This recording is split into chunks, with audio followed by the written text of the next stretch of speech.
I'm Laura Moss. I'm an alumna of Salute Your Shorts, and I'm talking to Emily Wilson, who is the director of Danny's Girl. Hi, Emily. How are you doing?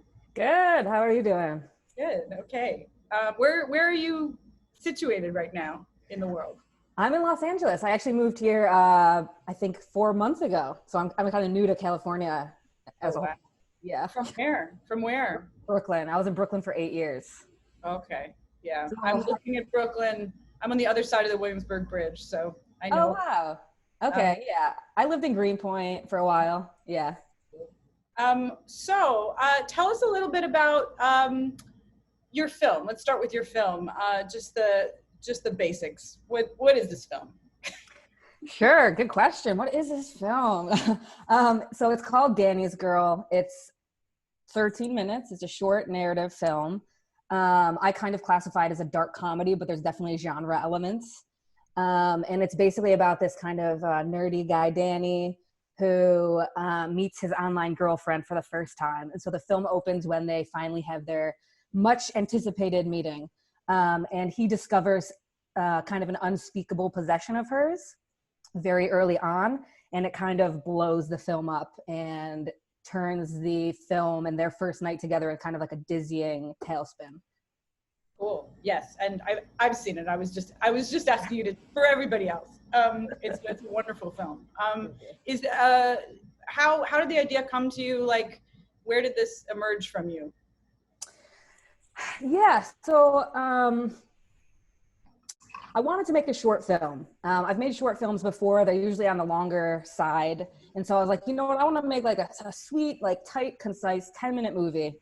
And so that was kind of the beginning framework. However, so the lead actor, Danny Dykel, he's kind of a non-actor. He's actually a friend of mine.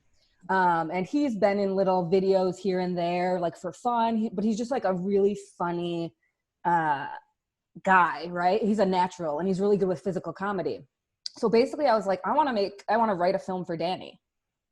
And so Danny at the time, real life Danny, was kind of in a long distance relationship with this woman. And I think that was the initial like seed.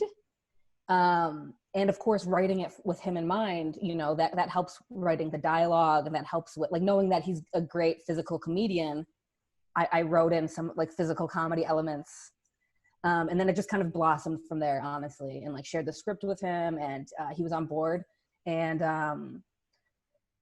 there's like an element to the film that I don't really like to say because it's kind of like a surprise. So it would be a bit of a spoiler, but there is another element that was kind of inspired by a doc series I edited about women and grief and trauma also.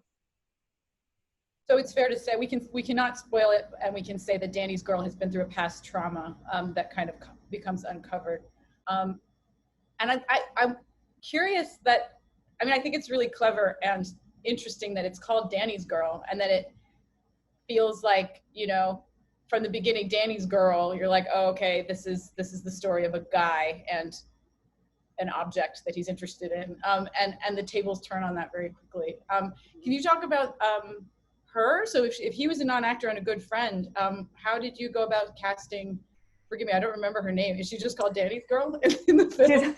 So in her actual name, and I think it's in the opening of the film. I think she says her name. Anyway, her name is Cleo Tufty, is her name. The character's name. The actress is Raimi Bennett.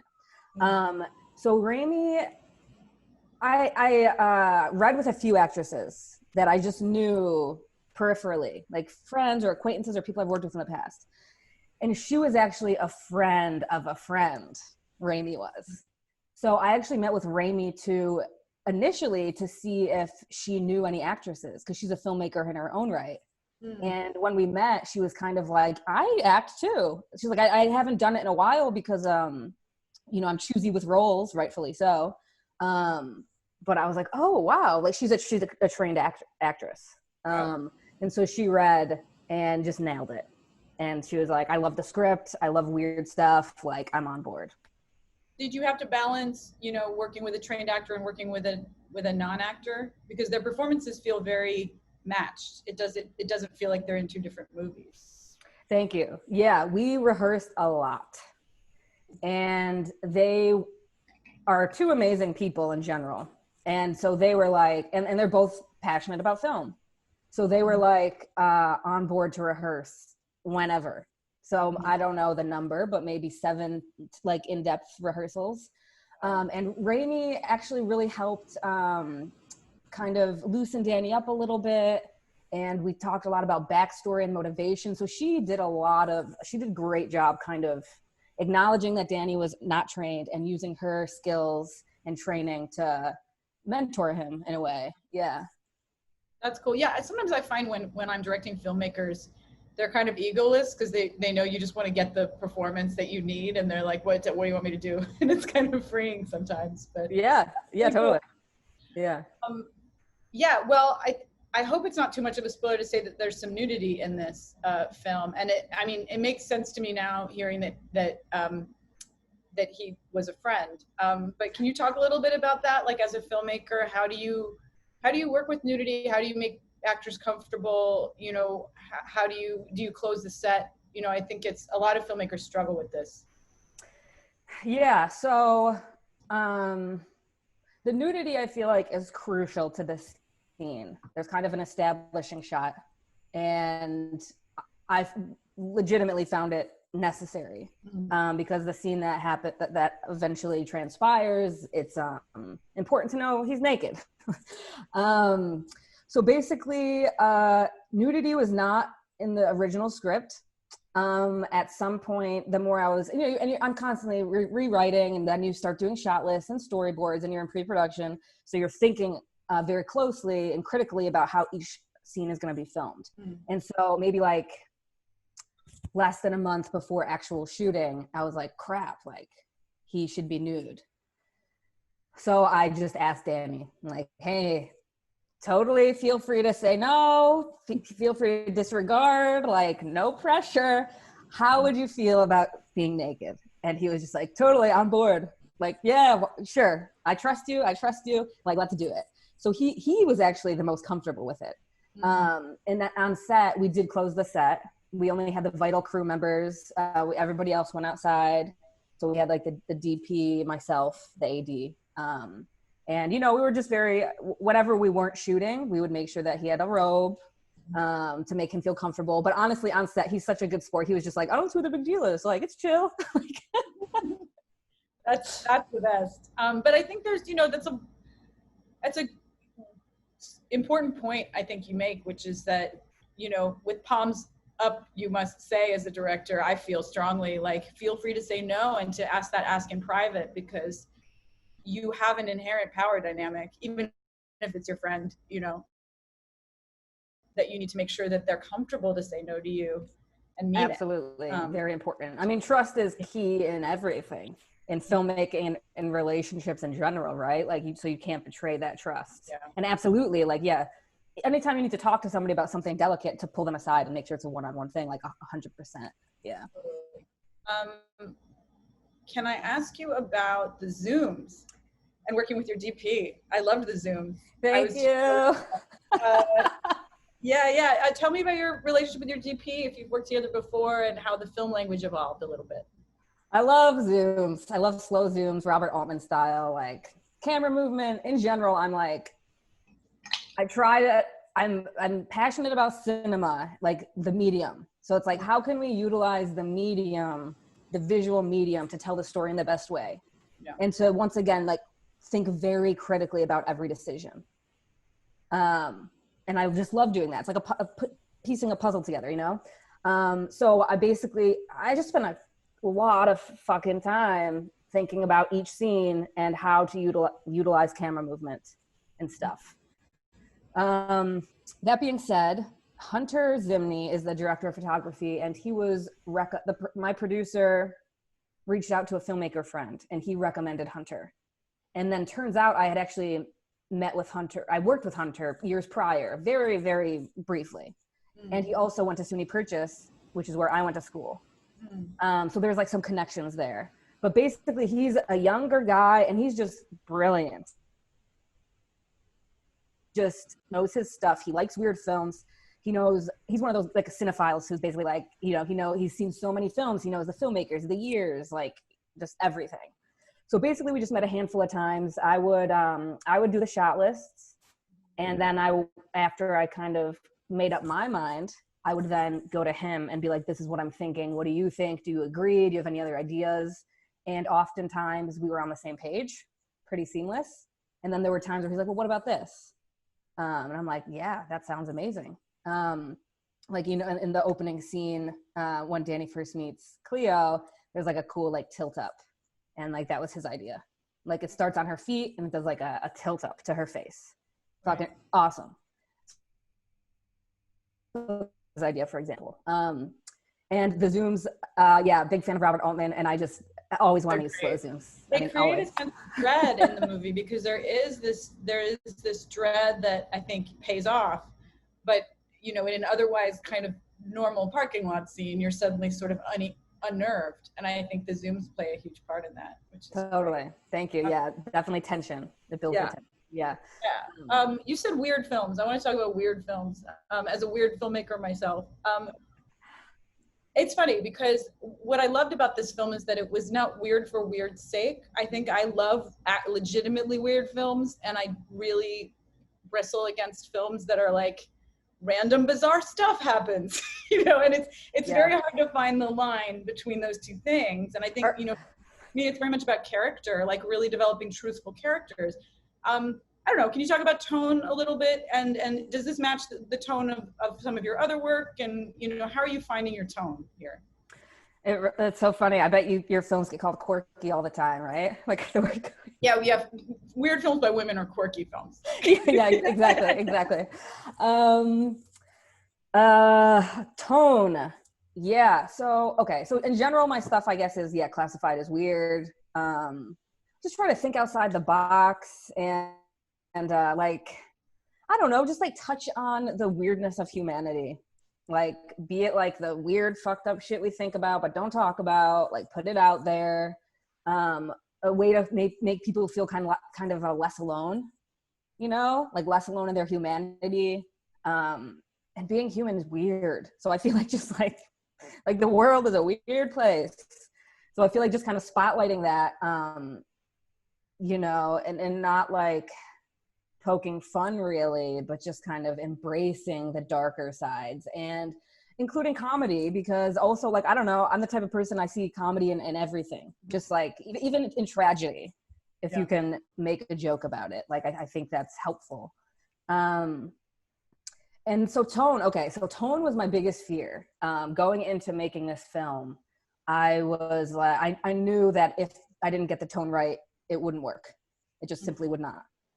So a big part of that, I think, was like respecting the craft once again. So like making it look awesome and cinematic and stuff, leaning into some kind of more extreme lighting choices, not being afraid of it. Like, hey, if we're going to do this, let's go all the way.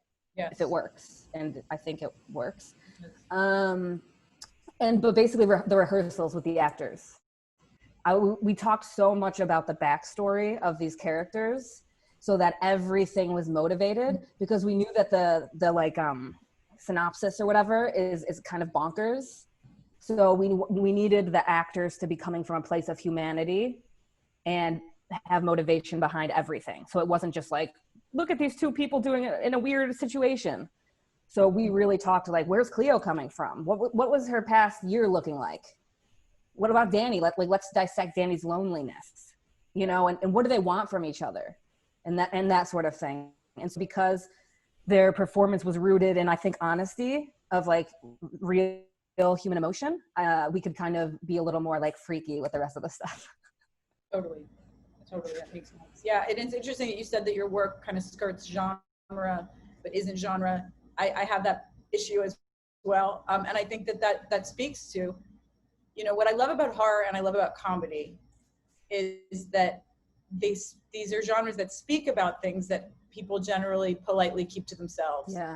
And that's what this film does. And it doesn't do it squarely in one genre, which can be complicated to market, but are the best movies, you know, in my opinion. I think so. And they're fun. Like, I've only started embracing and appreciating genre films within the past maybe like 3 or 4 years. And now I love watching them. I'm like, what is like, and even if like as a whole, like maybe that they like a lot of them like lose their thread maybe somewhere like towards the end, but Yeah.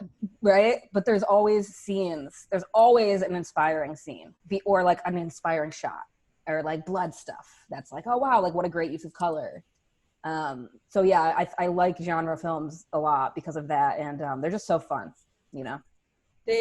Yes, and lose their thread by the end is something I totally hear and feel.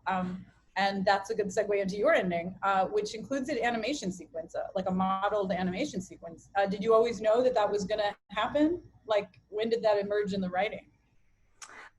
So I didn't have an ending for the film. And so I knew it had to be good.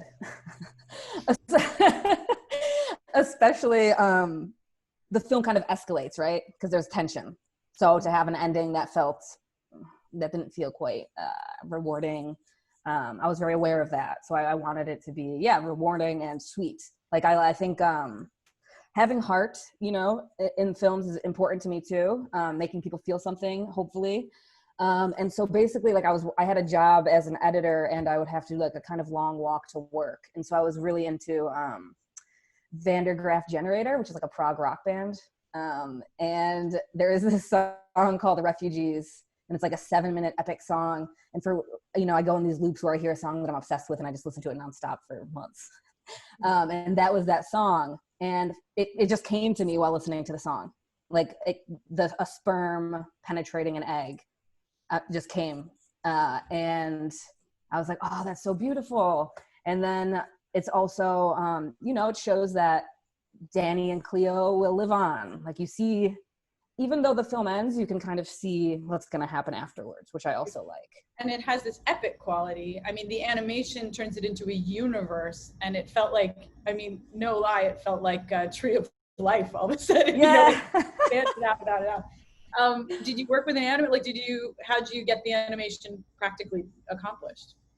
Okay. I went through a whole thing where I talked to a bunch of animators, and I wanted to get somebody on board to do it. But to be completely honest, the film got into Sundance, and I had about a few weeks to finish the film. And so I got Getty Images. It's actually I know. It looks like so deliberately part of this film. Wow. It's BBC, I think, originally. And so I licensed it. And I spent a lot of time looking for the perfect one, of course. And I wanted it to be orange because it mirrors the like lizard tank. There's a lizard tank in the film with the orange glow. And so a lot of the film has an orange atmosphere. And I found it, and it was temp forever. And then I showed the film to people, and people are like, I love it. I think it looks great. Like it works. And so I was just kind of like, okay, you know, this is what it's going to be. Yeah. Wow. It's great. I mean, yeah. But the last frame of the movie, this is sort of a spoiler. I don't know. Well, you guys can cut this out if you want. Is mid sneeze, which I adored, because it's sort of after this like epic Tree of Life. You do get back to the sort of mundane, which is where you spend most of the film. Did you know, I mean, did you find that in the edit? How did that go, finding that ending? So I knew I love freeze frames, and like I wanted to end on a freeze frame. And so then from there, and I also wanted to show that Danny, nerdy, awkward Danny, is always going to be nerdy, awkward Danny, who doesn't have control of his faculties all that well. And so it was kind of a way to be like, yes, Danny just had a life-affirming moment with this woman, but he's still the same old Danny. And then, of course, just basically, also, of course, I wanted the freeze frame. So I was like, well, what would look cool with a freeze frame? And like a distorted sneezing face, I thought was just very funny. And how do you get a non-actor to sneeze convincingly? I'm just like, I think I was just like, sneeze, Danny. Just do it. and he did it. And I remember even on set, I did a few takes where he wasn't sneezing. And I'm like, all right, guys, like what I really want though is this sneeze. So we're going to get this sneeze. And I remember everyone on set was kind of like, all right, like, sure.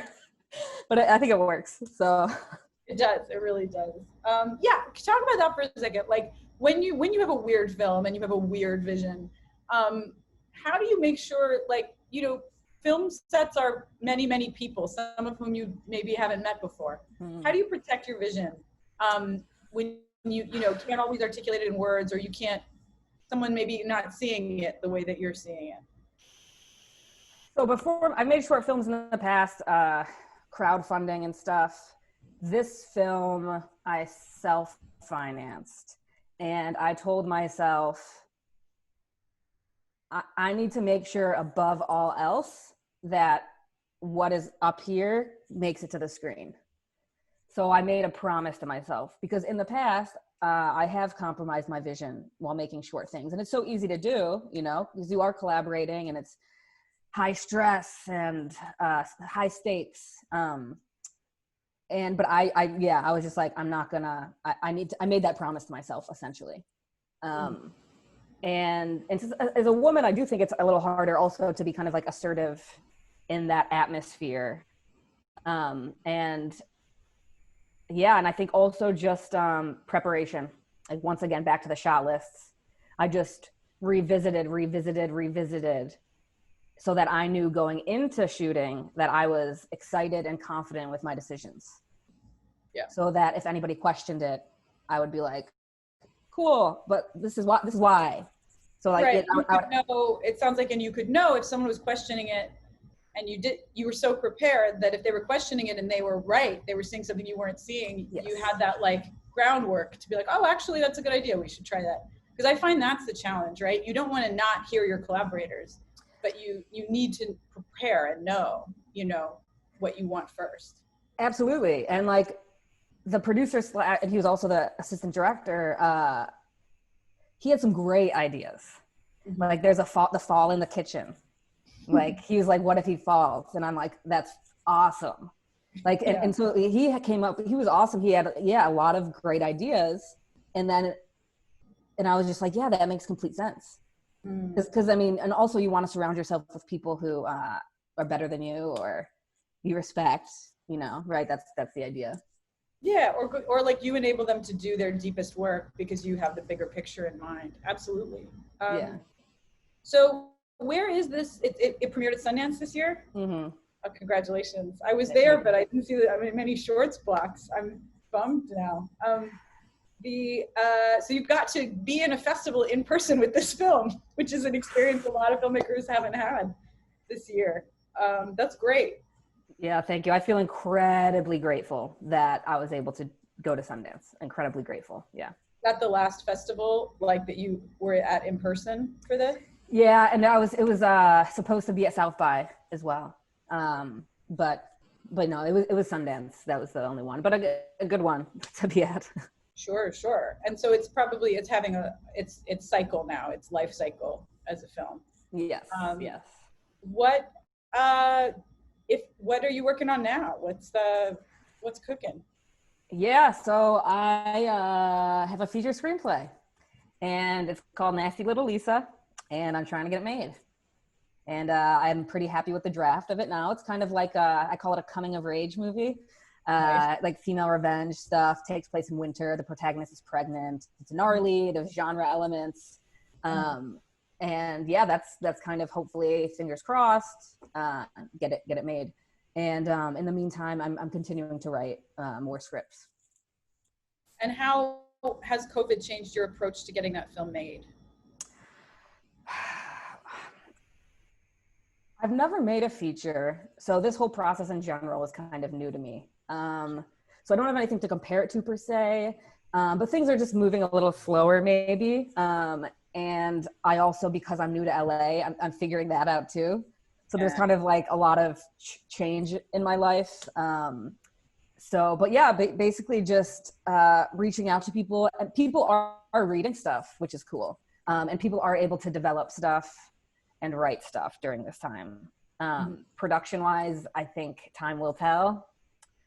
People seem to be moving forward, as in like one day when stuff worked, like one day, which is cool because, you know, people want to make movies, people want to see movies. Yeah. But yeah, a little slow going, I would say.